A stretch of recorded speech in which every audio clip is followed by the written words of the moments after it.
Hello students. बच्चों question number 4 के हमने 2 पार्ट आपको कराए थे। ठीक है, वो 2 पार्ट केवल हमने इसलिए आपको कराए थे ताकि आप उस चीज़ को अच्छे से दिमाग में बैठा सको, क्योंकि अब जितने भी हमारे आगे क्वेश्चन हैं, कम से कम 4-5 क्वेश्चन हैं हमारे, वो बिल्कुल उसी मेथड पर बेस्ड हैं। ठीक है, अब वही मेथड हम बार बार उन्हीं क्वेश्चन में अप्लाई करेंगे, तो इसीलिए केवल आपको 2 पार्ट कराए गए थे उस क्लास में, ताकि आप थोड़ा कराया जाए और उसको आप अच्छे से समझ पाएँ। ठीक है, अब पहले हम क्या करते हैं, क्वेश्चन नंबर 4 के अगले पार्ट ही डिस्कस कर लेते हैं। ठीक है बच्चों, अगला पार्ट क्या है क्वेश्चन नंबर 4 का? आपके सामने ये रहा थर्ड, -3/4 एंड 1/2। ठीक है बच्चों, चलिए कौन सी एक्सरसाइज है ये? एक्सरसाइज 1.3 है ना बच्चों, और हम कर रहे हैं क्वेश्चन नंबर 4 का थर्ड पार्ट। क्या है थर्ड पार्ट? -3/4 एंड 1/2। क्या कर रहे थे बच्चों हम इसके अंदर? इसके बीच के 3 रेशनल नंबर निकाल रहे थे, यानी इन दोनों के बीच के 3 रेशनल नंबर। इसके लिए हमने आपको क्या बताया था कि जितने भी रेशनल नंबर निकालने हो, कितने निकालने हैं? 3 में आप एक ऐड करिए, कितना आया? 4। ठीक है, इसी 4 से हमें इन दोनों नंबर से मल्टीप्लाई करनी है। कैसे? देखिए, तो पहला नंबर क्या है? -3/4। अब इस 4 से ऊपर भी मल्टीप्लाई और नीचे भी मल्टीप्लाई। क्लियर है बच्चों? अब देखिए, ऊपर की मल्टीप्लाई करेंगे तो क्या आएगा? 3 4 जा 12 आ गया। नीचे की 4 4 जा 16, और ऊपर कैसा साइन है? नेगेटिव। क्लियर? ठीक है, अब बात करते हैं दूसरे नंबर की। दूसरा नंबर क्या है? 1/2। 1/2 में भी इसी 4 की ऊपर नीचे मल्टीप्लाई कर दीजिए। ठीक है, 1 की 4 में मल्टीप्लाई करेंगे तो 4, 2 की 4 में मल्टीप्लाई करेंगे तो 8। ठीक है बच्चों। अच्छा, इसके बाद हमने आपको एक बात और बताई थी। क्या बताई थी बच्चों? कि ये जो हमारे डिनोमिनेटर वाले हैं नंबर्स, ये दोनों इक्वल होने चाहिए। कैसे होने चाहिए? इक्वल। अगर ये इक्वल नहीं होते तो हमें इनको बनाना पड़ता है, और बनाने के लिए हम क्या करते हैं? इनको इक्वल एलसीएम लेते हैं। ठीक है बच्चों, क्या लेते हैं? एलसीएम। तो 16 और 8 का हम क्या लेंगे? एलसीएम लेंगे। तो चलिए एलसीएम ले लेते हैं भाई। एलसीएम लेंगे तो दोनों नंबर ऐसा नंबर से काटेंगे इसको जो दोनों एक ही नंबर से कट जाए। तो 2 से कट सकते हैं भाई, 2 4 जा 8 और 2 8 जा 16। फिर से 2 से कट जाएंगे, 2 2 जा 4, 2 4 जा 8, अब 2 1 जा 2, 2 2 जा 4। ठीक है, ये तो 1 बन गया, इसको भी 1 बनाते हैं। तो 1 का 1, 2 1 जा 2। ठीक है बच्चों, तो क्या बना मेरा LCM? 2 multiply by 2 multiply by 2 multiply by 2, 1 2 3 4, 1 2 3 4। ठीक है बच्चों, 2 2 जा 4, 4 2 जा 8, 8 2 जा 16। ठीक है, इन सबकी हमने आपस में मल्टीप्लाई कर ली, तो क्या मिला मुझे? 16। यही क्या है? मेरा एलसीएम। अब मुझे जो ये नीचे है ना, इन नीचे वालों में मुझे यही 16 बनाना है जो एलसीएम आया। ठीक है, अब भाई देखो, ये तो ऑलरेडी 16 बना हुआ है, तो ये तो मुझे बनाने की ज़रूरत नहीं है। केवल इस 8 को 16 बना देते हैं। कैसे? 8 के टेबल में देखते हैं 16 कितनी बार जाता है। तो 8 1 जा 8, 8 2 जा 16, 2 मिला तो 2 से ही मल्टीप्लाई, 2 से नीचे मल्टीप्लाई, 2 से ऊपर मल्टीप्लाई। क्लियर बच्चों? चलिए अब क्या करेंगे हम? फिर से मल्टीप्लाई कर दीजिए, 4 2 जा 8, 8 2 जा 16। क्लियर? कितना सिंपल है। ठीक है बच्चों, अब क्या करेंगे? हमारे डिनोमिनेटर इक्वल हो गए, दोनों के हो गए कि नहीं? भाई इसका भी डिनोमिनेटर इक्वल है 16, इसका भी इक्वल है। अब इन दोनों नंबर्स के बीच के नंबर हमें कोई भी 3 नंबर लिख दीजिए, वही हमारे क्या हो जाएंगे बच्चों? रेशनल नंबर हो जाएंगे। क्योंकि इसके और इसके बीच में हमने क्या बताया था आपको कि इनफाइनाइट रेशनल नंबर हो सकते हैं, मतलब बहुत सारे हो सकते हैं, हम नहीं काउंट कर सकते उन्हें, लेकिन हमें कोई भी 3 बताने हैं। कोई भी 3 बताने के लिए आप कोई भी 3 लिख दीजिए, माइनस के 12/16 और 8/16 के बीच के नंबर। ठीक है, तो हम क्या लिख सकते हैं बच्चों? देखिए भाई, एक तो हम क्या लिख सकते हैं, इसके एक आगे बढ़ाएंगे तो क्या आएगा? ठीक है, माइनस में जब हम नंबर बढ़ाते हैं तो वो घटते हुए क्रम में जाते हैं। अब भाई मैं आपसे पूछूं 8/16 से अगला क्या नंबर आएगा, तो आप कहेंगे सर 9/16।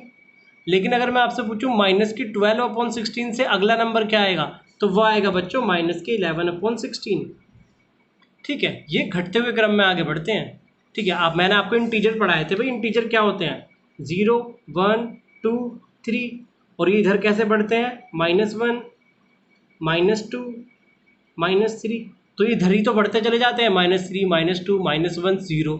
फिर 1 2 3 4, ठीक है। तो माइनस के नंबर इस तरह से आगे बढ़ते जाते हैं, ठीक है बच्चों।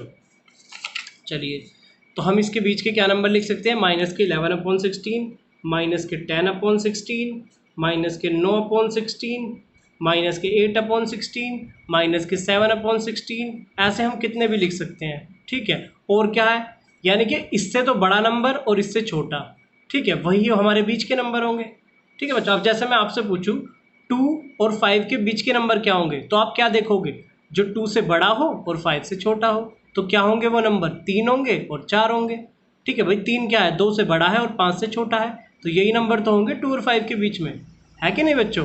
तो वैसे ही इन दोनों के बीच के नंबर क्या होंगे, माइनस के 12/16 और 8/16 के, कि भाई इससे तो बड़े और इससे छोटे। तो इससे बड़ा नंबर क्या है, माइनस के 11/16, माइनस के 10/16, माइनस के 9/16, ठीक है, माइनस के 8, माइनस के 7, माइनस के 5 6 5, ठीक है, 5 6 4 3 2 1, ठीक है, इतने कितने भी हो सकते हैं। और लास्ट क्या होगा, 7/16, भाई इससे एक छोटा कर दो, है ना। तो ये क्या होंगे, हमारे रेशनल नंबर होंगे। लेकिन हमें कोई 3 लिखने हैं, तो आप कितने भी 3 लिख दीजिएगा, बस कोई भी 3 रेशनल नंबर, वही क्या हो जाएगा बच्चों, हमारा आंसर हो जाएगा।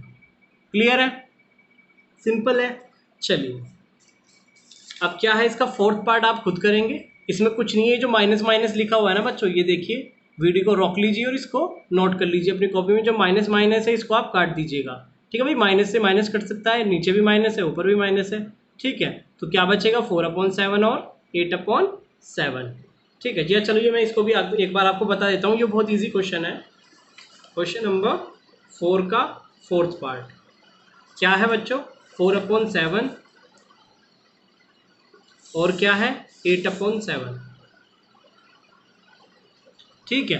अब इसके आगे बच्चों हमें क्या करना है, हमें 3 रेशनल नंबर निकालने हैं, इन दोनों के बीच के रेशनल नंबर। अच्छा एक बात देखो बच्चों, इस क्वेश्चन में आप एक बात देखिए कि इसके अंदर तो हमें कुछ करना ही नहीं है। इसका डिनोमिनेटर को आप देखिए क्या है, इसके डिनोमिनेटर तो इक्वल है, इसके डिनोमिनेटर तो इक्वल है। देखिए आप इस क्वेश्चन को क्या कर सकते हैं, भाई इसके डिनोमिनेटर तो ऑलरेडी इक्वल है कि नहीं। भाई हम पिछले क्वेश्चन में क्या करते थे, डिनोमिनेटर को इक्वल बनाते थे। पहले तो हम क्या करते थे, 3 + 1 करके 4 करके इनके ऊपर नीचे मल्टीप्लाई करते थे, है ना। और फिर क्या करते थे, अगर डिनोमिनेटर अनइक्वल हो जाता तो उसको इक्वल बनाते थे। अच्छा इस तरह के क्वेश्चन में आप देखिए क्या करेंगे, जब आपका डिनोमिनेटर ऑलरेडी इक्वल हुआ हो, तो अब क्या करेंगे, हमें 3 रेशनल नंबर निकालने हैं। तो हम देख लेते हैं इनके बीच 3 होंगे या नहीं होंगे। उसके लिए हम क्या करेंगे, भाई 4/7 है तो इनके बीच के 3 निकालने हैं, तो वो इससे बड़ा होगा और इससे छोटा होगा, है कि नहीं बच्चों। इससे बड़ा और इससे छोटा, तो इससे बड़ा नंबर क्या होगा, 5/7, फिर क्या होगा 6/7, फिर क्या होगा 7/7। अगर हमने एक और लिख दिया तो क्या आएगा 8/7, तो वो तो इसके इक्वल हो जाएगा, लेकिन हमें तो इससे छोटा चाहिए। तो ये 3 ही क्या हो जाएंगे, हमारे 3 रेशनल नंबर हो जाएंगे, यही हमारा आंसर हो जाएगा। इसमें हमें इतना सब कुछ करने की ज़रूरत नहीं पड़ेगी। क्यों नहीं पड़ेगी, क्योंकि इसके अंदर हमारे डिनोमिनेटर ऑलरेडी इक्वल हैं और इसके बीच के 3 रेशनल नंबर हमें डायरेक्टली मिल रहे हैं। जब हमें डायरेक्टली मिल जाएंगे रेशनल नंबर, तो हमें ये सब करने की कोई ज़रूरत नहीं पड़ेगी, ठीक है बच्चों, क्लियर है। चलिए अब क्या है, अब देखो भाई क्वेश्चन नंबर 5, ये भी बिल्कुल सेम है, बिल्कुल सेम है ये भी क्वेश्चन। भाई फोर्थ क्वेश्चन में हमें क्या करना था, 3 रेशनल नंबर निकालने थे। इसमें हमें क्या करना है, 10 रेशनल नंबर निकालने हैं। कितने निकालने हैं बच्चों, 10 निकालने हैं। अब देखो इसका भी मैं आपको एक क्वेश्चन करा देता हूँ, फिर आप बाकी के खुद ट्राई करिएगा। अब जैसे क्वेश्चन नंबर 5 का मैं आपको बता देता हूँ, क्वेश्चन नंबर 5 का फर्स्ट पार्ट करते हैं। चलिए क्वेश्चन नंबर 5 का फर्स्ट पार्ट, 2 और 3, 2 और 3, तो इनके बीच के हमें 10 रैशनल नंबर निकालने हैं। कितने निकालने हैं, 10, ठीक है बच्चों। तो अब क्या करेंगे, 10 रैशनल नंबर निकालने हैं, तो 10 में क्या करते हैं, 1 ऐड करेंगे, क्या बन गया, 11 बन गया, ठीक है बच्चों। अब क्या करेंगे, इन दोनों में ही 11 से ऊपर नीचे मल्टीप्लाई करेंगे। कैसे, देखिए भाई 2 को कैसे लिख सकते हैं, 2 और इसके अपॉन में 1 लिख सकते हैं। तो 11 से ऊपर नीचे मल्टीप्लाई कर दीजिए।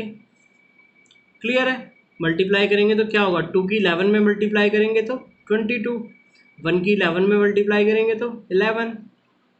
ठीक है बच्चों, अब क्या है, दूसरा नंबर है। दूसरा नंबर क्या है, 3, इसके नीचे लिख लीजिए 1। अब क्या करिए, 11 की ऊपर नीचे मल्टीप्लाई, 11 और 11। क्लियर है? अब ऊपर ऊपर की मल्टीप्लाई, नीचे नीचे की। 3 की 11 में करेंगे तो 33, 1 की 11 में करेंगे तो 11। क्लियर है? अब देखो डिनोमिनेटर तो इक्वल है हमारा, इसके बाद हम डिनोमिनेटर तो चेक करते हैं। इक्वल है तो डायरेक्टली इनके बीच के नंबर लिख दीजिए। बीच के नंबर कैसे, इससे बड़ा और इससे छोटा, जो भी बीच के नंबर आएंगे वही हमारे नंबर होंगे। अब इससे बड़ा नंबर क्या होगा बच्चों, 23/11, फिर 24/11, फिर क्या होगा 25/11, फिर क्या होगा 26/11, फिर क्या होगा 27/11, फिर क्या होगा 28/11, फिर क्या होगा 29/11, देन 30/11, फिर क्या होगा 31/11, फिर क्या होगा 32/11। अब इसके आगे लिख दूंगा तो क्या हो जाएगा 33, लेकिन हमें तो इससे छोटा चाहिए तो यहीं पर हम रुक जाएंगे।